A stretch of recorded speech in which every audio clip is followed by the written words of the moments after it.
Me levanto a las 4 de la mañana, trabajo en 2 empleos, vuelvo a las 10 de la noche y ella junta aproximadamente por año en los Estados Unidos $70,000. Inclusive para ese país es un buen sueldo. Pero ella dice, pastor, parece que yo cargo una maldición en mi vida, porque el dinero se va de mis manos como la arena, como el agua. No me alcanza para nada, vivo endeudada. Bueno, el problema de esa mujer era financiero. Pero yo creo que esta noche aquí, si tú me estás mirando por la televisión, entre las miles de personas, hay personas que están pasando por el valle del dolor, de la muerte, del sufrimiento, de la aflicción, problemas en el matrimonio, problemas con los hijos, problemas en el empleo, problemas existenciales que son los peores porque no puedes identificar. Cuando tienes un problema financiero, por lo menos sabes el origen, sabes la raíz. Cuando tienes un problema familiar, puedes identificar a la persona con la cual tienes ese problema familiar. Pero los problemas existenciales son los problemas del alma. Tú sabes, tú sientes, tú tienes ganas de llorar, pero no puedes identificar por qué. Hay gente que dice, pastor, yo me acuesto en la noche en la cama, me revuelco en la cama, de un lado para otro, quiero dormir, no puedo, siento que me falta algo, que le debo a algo, que le hice mal a alguien, y yo soy consciente de que no le hice mal a nadie. Entonces, ¿por qué me siento así? Pues esos son los problemas existenciales, problemas del alma. La culpa existencial, culpa de haber nacido. ¿Pero por qué si no le hice mal a nadie? Pero es que la culpa existencial no tiene origen. Hay gente que en este mundo se pregunta, ¿dónde está Dios? ¿Dónde está Dios? En medio de las dificultades, en medio de los problemas, la gran pregunta es, ¿dónde está Dios? Y yo siempre digo, querido, cuando el dolor toca la puerta de tu corazón, jamás te preguntes, ¿dónde está Dios? Pregúntate, ¿dónde estás tú? Porque Dios está en el mismo lugar. No es Dios que deja al hombre, es el ser humano que deja a Dios. Si en este momento estás con la vida destruida, estás sufriendo, no sabes qué hacer, no creas que Dios te abandonó. Y esta semana, justamente esta semana, voy a tratar temas del santuario. Hay mucha gente que no entiende lo que es el santuario, y cuando yo menciono ya la palabra santuario, muchos pueden estar ya prevenidos, ese asunto debe ser difícil de entender. No, el tema del santuario es uno de los más bellos temas. Yo diría, el tema del santuario es una declaración de amor de Dios a la humanidad. Y voy a leer el primer texto, solo para que tengas una idea de lo que estoy diciendo. Éxodo capítulo 25, versículo 8, dice así: y me harán un santuario y yo habitaré en medio de ellos. Me harán un santuario y yo habitaré en medio de ellos. ¿Cuándo dijo Dios esto? Sabes, para que la Biblia tenga sentido, hay que preguntarse, ¿cuándo dijo Dios? ¿A quién dijo Dios? ¿Y por qué dijo Dios? Siempre que leas un versículo de la Biblia, esas son preguntas claves para que entiendas el mensaje para ti. ¿Cuándo lo dijo? ¿A quién lo dijo?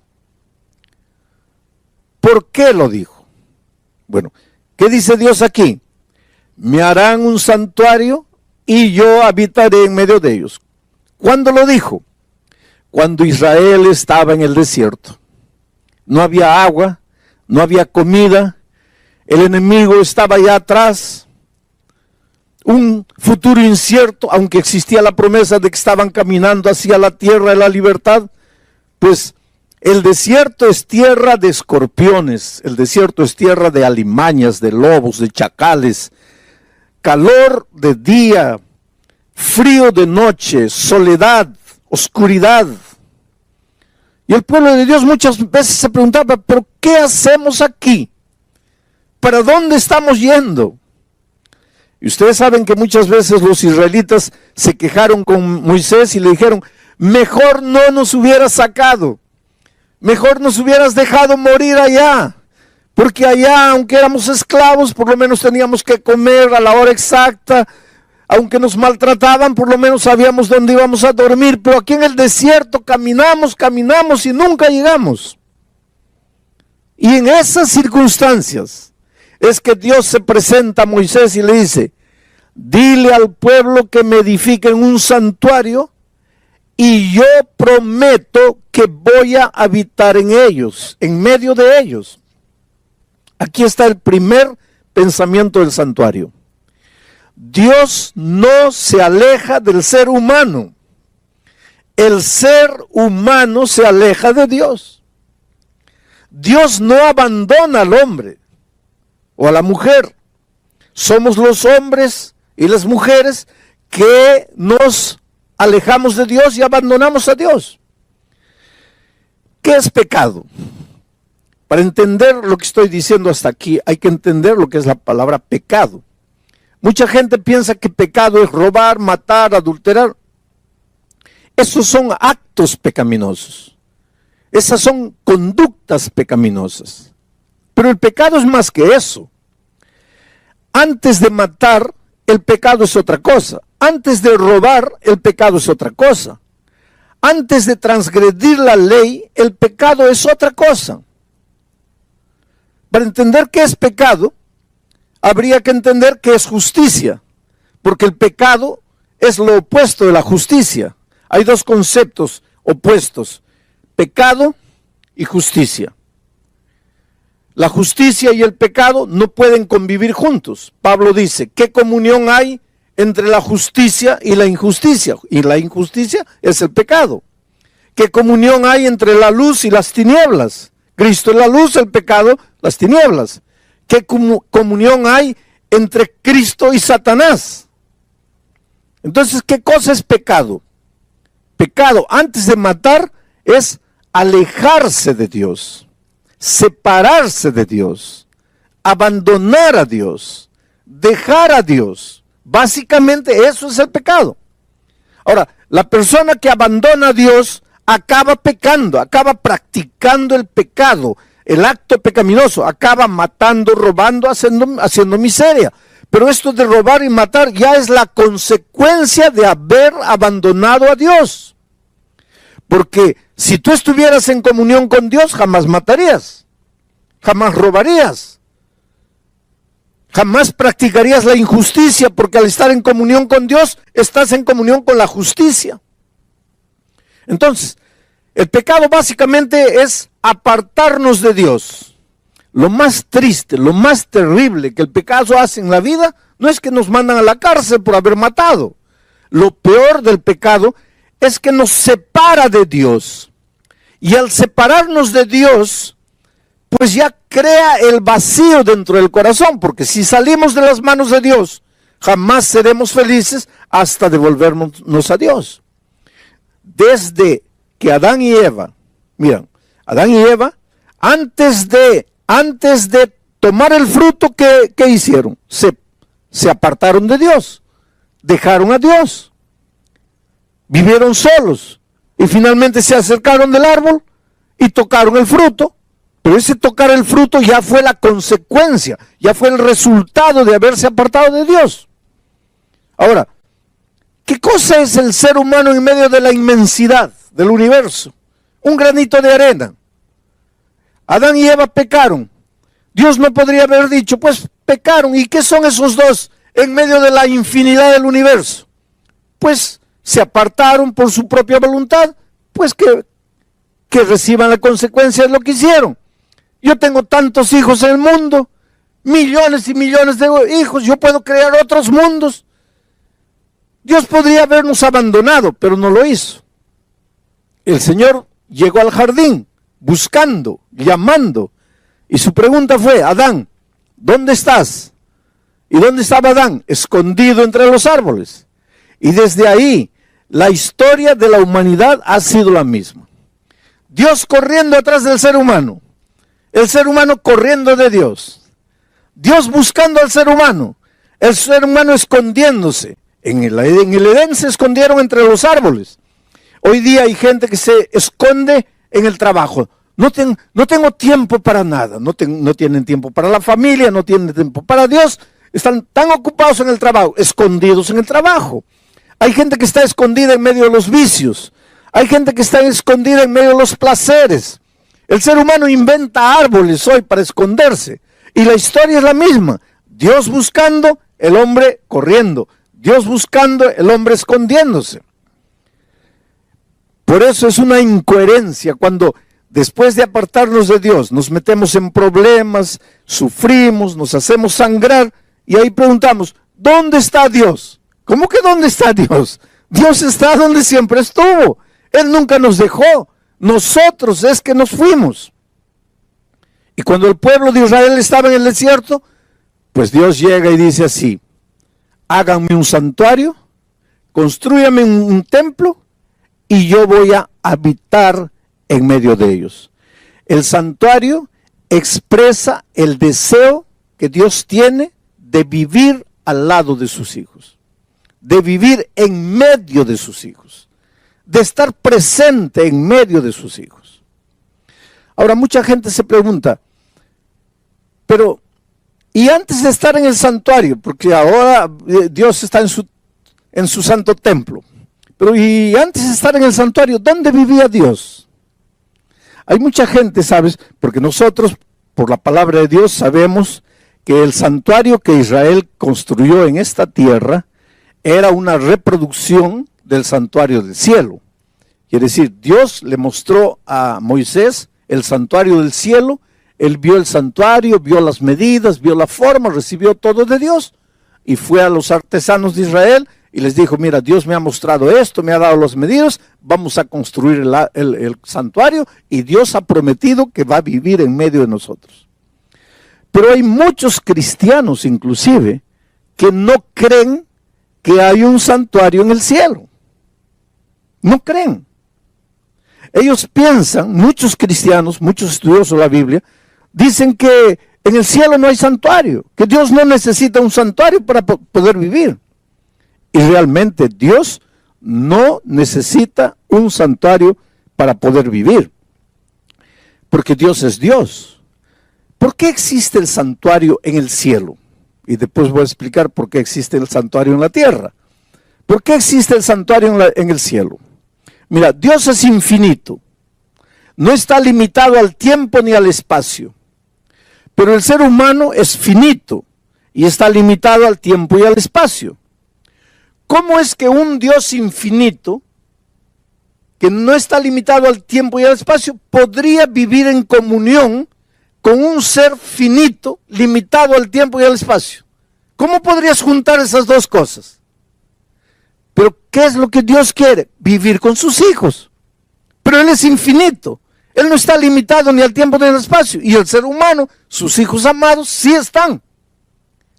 Entonces Dios, en medio del universo, en medio del cielo, estableció un lugar físico, un santuario. ¿Para qué? El santuario es el punto donde el Dios infinito, que no está amarrado ni al tiempo ni al espacio, se junta con la criatura finita, amarrada al tiempo y al espacio. Es el punto del encuentro entre Dios y la criatura, ni siquiera el ser humano, porque nosotros estamos en la tierra. Estoy hablando de las criaturas angelicales. El punto en que ambos se encuentran es el santuario celestial. Y la Biblia tiene textos y más textos probando. Por ejemplo, si tú lees el libro, la epístola a los Hebreos, no hay cómo negar que haya un santuario en los cielos. ¿Por qué existe el santuario? Porque Dios quiere vivir en medio de sus criaturas. ¿Y en esta tierra por qué? Porque también Dios quiere vivir en medio de sus hijos. Por eso le pidió a Israel que construyera un santuario.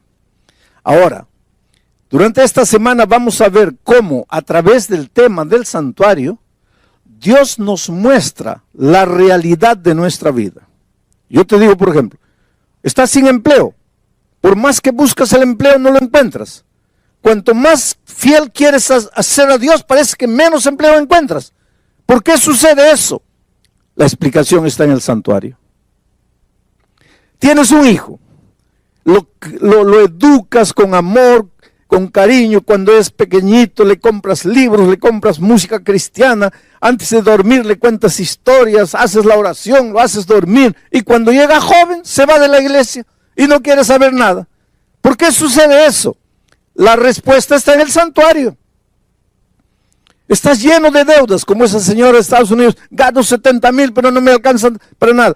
¿Por qué el dinero no te alcanza? La respuesta está en el santuario. Y ahora tú te puedes quedar medio curioso, pero pastor, la respuesta para todo está en el santuario. Sí. Y Pablo dice que nosotros solo podemos entender las cosas que no se ven a través de las cosas que se ven.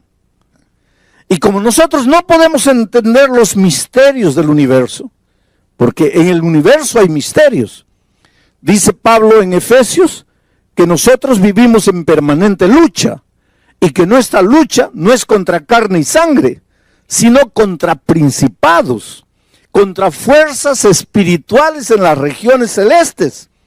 Y esa lucha es espiritual y es misteriosa, no la entendemos. El dolor que tú estás viviendo, el cáncer que llegó a tu vida, la incomprensión de tu familia, el divorcio que llegó, todo eso ya es resultado de esa lucha cósmica, de esa lucha misteriosa que no entendemos. Y la explicación para todo eso está en el santuario. Oh, querido, hay una cosa. Dios te ama, te ama, te ama, con un amor que tú nunca vas a entender. En este momento tal vez tú me estás mirando por el internet allá, triste, solo, derrotado, y te preguntas, ¿qué pasa con mi vida? Yo quisiera que tú entiendas que Dios te ama, te ama, te ama. Sabes que en todos estos años de mi ministerio, que no son pocos, uno de los temas más difíciles para mí, una de las cosas más difíciles de hacer entender al ser humano, ha sido hacerle entender el amor de Dios. ¿Y sabes por qué? Porque tú, cuando piensas en el amor de Dios, tú piensas en el amor de Dios, pero relacionado con el único tipo de amor que tú conoces, que es tu propio amor. Cuando piensas en el amor de Dios, ¿qué referencia tienes para amor? Tu amor. Pero tu amor humano, por más bonito que te parezca, es amor humano. Es un amor manchado de egoísmo. El otro día una señora decía, no, pastor, mi amor no está manchado de egoísmo. Yo realmente amo de verdad a mi esposo. No, tú dices eso. Tú dices, yo amo a mi esposa, yo daría la vida por mi esposa. Yo, si ella está enferma de riñón, me sacaría un riñón para darle a ella. Ella es mi vida, ella es todo para mí. Y si un día descubres que esa esposa te está traicionando con otro hombre, ¿a dónde se va tu amor? ¿Qué pasó con tu amor? Es que nosotros los seres humanos amamos al que nos ama. Amamos si podemos recibir algo en cambio. Amamos al que retribuye nuestro amor. Pero Dios no. Dios cuando ama, Él no espera nada. Simplemente ama. Nosotros cuando amamos, esperamos algo. Y por eso que una señora un día me dice, pastor, yo aguanté a mi marido 30 años, el tipo yendo con una mujer, con otra mujer, emborrachando, lo aguanté 30 años, pero mi amor se acabó. Pues el amor humano se acaba, pero el amor de Dios no se acaba. Por eso yo siempre digo, si eres malo, Dios te ama. Si eres bueno, Dios te ama. Si aceptas a Jesús, Dios te ama. Y si no lo aceptas, también te ama. Pero ¿cómo puede ser eso? Es que la Biblia dice que Dios es amor. Nunca te atrevas a decir, Dios se va a cansar de amarte. ¿Cómo se va a cansar de amarte? El día que Dios se canse de amarte, se cansará de ser Dios. Porque Dios es amor. Y si el amor es, si Dios es eterno, pues el amor es eterno. Entonces tú puedes pensar así, entonces ya estoy tranquilo porque Dios me va a salvar. No vamos a confundir las cosas. Que Dios te ame es una cosa, que te vas a salvar es otra cosa. El amor de Dios no te va a servir de nada si tú no lo aceptas. La salvación es aceptar. Y hay mucha gente que le gusta, que Dios me ama, qué bonito, pastor, usted predica lindo porque me hace sentir amado por Dios. Pero ¿de qué te sirve eso? El asunto no es que tú te sientas amado por Dios, el asunto es que tú te apoderes del amor de Dios. Ahora, estás debiendo $10,000 y no tienes cómo pagar, y yo agarro la chequera y te firmo un cheque de $10,000. ¿Tu problema está resuelto o no? ¿Está resuelto o no? No, porque para que tu problema esté resuelto, primero, tienes que recibir el cheque. Segundo, tienes que ir al banco. Tercero, tienes que recoger el dinero. Cuarto, tienes que pagar tu deuda. Entonces, no es porque yo te muestro el cheque que tú ya estás con tu problema resuelto. Entonces, el amor de Cristo es igualito. Dios te ama, claro que te ama. El amor de Dios nunca se va a acabar, nunca se va a acabar. Pero ¿de qué te sirve el amor de Dios si no te apoderas? Por eso que tienes que abrir el corazón a Dios. Y el tema del santuario es la más bella expresión del amor de Dios. A lo largo de esta semana vamos a ver cómo en cada corderito que moría estaba escrito el amor de Dios. En cada utensilio del santuario estaba escrito el amor de Dios. En la ceremonia de expiación estaba escrito el amor de Dios. En el día de la expiación y el juicio que Israel sufría estaba escrito el amor de Dios. A veces te preguntas, ¿cuándo va a terminar el pecado? ¿Cuándo Cristo va a volver? Ya estoy cansado de vivir en este mundo. Ya quiero que Jesús venga. Y todo eso está descrito en el tema del santuario. No me voy a detener tanto en la teología del tema del santuario, pero voy a traer las ideas principales para aplicarlas a tu vida, para que tú entiendas cómo Dios te ama. Querido, en este momento yo quiero contarte una historia. Yo siempre termino mis mensajes contando una historia por un simple motivo. Todo lo que te hablé está documentado en la palabra de Dios. Pero a veces hay personas que piensan, ¿pero será que eso funciona? Entonces yo cuento historias para que las personas vean que funciona. La palabra de Dios dice que funciona. Ahora, cuando tú ves una historia, escuchas una historia, ves que funciona. Y si funcionó en la vida de Pedro, puede funcionar en tu vida también. Pero para eso tienes que apoderarte del amor de Dios. A lo largo de mi vida he encontrado personas con la vida destruida, acabada. Los hogares sufren mucho, ¿sabes? Y sufren mucho por un simple motivo. Un hogar está formado básicamente por un hombre y una mujer. Ahí ya comienzan los problemas. ¿Y sabes por qué? Porque el hombre tiene cabeza de hombre y la mujer tiene cabeza de mujer. Cuidado, hay hombres que quieren tener cabeza de mujer y ahí se meten en problemas. Y mujeres que quieren tener cabeza de hombre. No, el hombre es hombre y tiene que ser hombre. Y actuar como hombre, vestirse como hombre y portarse como hombre. Y la mujer igual, como mujer. Pensar como mujer, sentir como mujer, vivir como mujer, actuar como mujer. Solo que cabeza de hombre es cabeza de hombre y cabeza de mujer es cabeza de mujer. No estoy hablando de inteligencia, porque ambos son inteligentes. Y en algunas ocasiones el hombre puede ser más o la mujer puede ser más, eso no es problema. Tanto así que mujeres pueden ser presidentes de grandes naciones y sin problema. Mujeres pueden ser presidentes de grandes empresas y no hay problema. Yo no estoy hablando de ese tipo de diferencia. Pero que mujer piensa como mujer, piensa porque es mujer. Y el hombre piensa como hombre porque es hombre.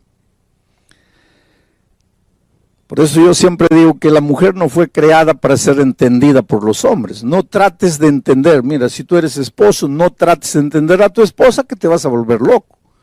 Las mujeres no fueron entendidas, no fueron creadas para ser entendidas, fueron creadas para ser amadas.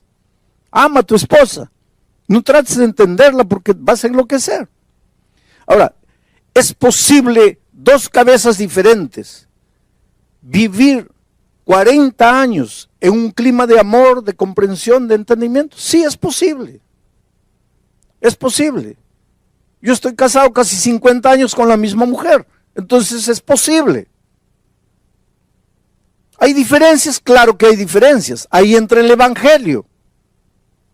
Ahora, ¿por qué estoy haciendo todo eso? Porque yo encuentro parejas destruidas, acabadas. ¿Cómo el tema del santuario podría ayudar a una pareja destruida? En México, un hombre golpeaba a la esposa, la maltrataba, especialmente cuando bebía. Y el problema era que bebía todos los días. Entonces todos los días la maltrataba. Cuando le pasaba la borrachera, ahí pedía perdón, ay, discúlpame, yo te amo, yo no quiero hacerte nada. Pero al día siguiente la volvía a golpear y la volvía a maltratar. Y a veces la maltrataba feo, que la mandaba al hospital a la pobre. Y entonces un día, y él la amenazaba, porque ella un día le dijo así, mira, un día vas a llegar aquí y no me vas a encontrar. Y él le dijo, mira, si un día llego aquí y no te encuentro, yo te persigo. Yo te busco por el mundo entero y te encuentro. Pero si te encuentro es solo para matarte, entonces ni te atrevas a salir de aquí. Pero un día la golpeó tanto que la pobre comenzó a pensar y llegó a la siguiente conclusión. Si me quedo aquí, me va a matar. Y si me voy, él dice que me encuentra y me mata. Solo que si me voy, queda la posibilidad de que nunca me encuentre. Pero si me quedo aquí, me va a matar. Entonces me voy. Y un día cuando él se fue a trabajar, pues ella salió de México, atravesó el río y se metió al desierto. Y caminó días y días ahí, no tenía documentos, atravesó el río, se fue. Solo tenía la dirección de unos primos que vivían en Los Ángeles. Cuando llegó ya estaba en Estados Unidos, llegó a un puesto telefónico, agarró el teléfono, llamó a los primos.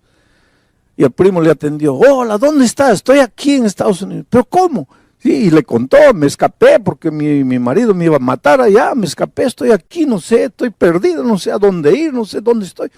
Pero, ¿dónde está más o menos? Dame la indicación. Y el primo fue, la encontró y la llevó para casa.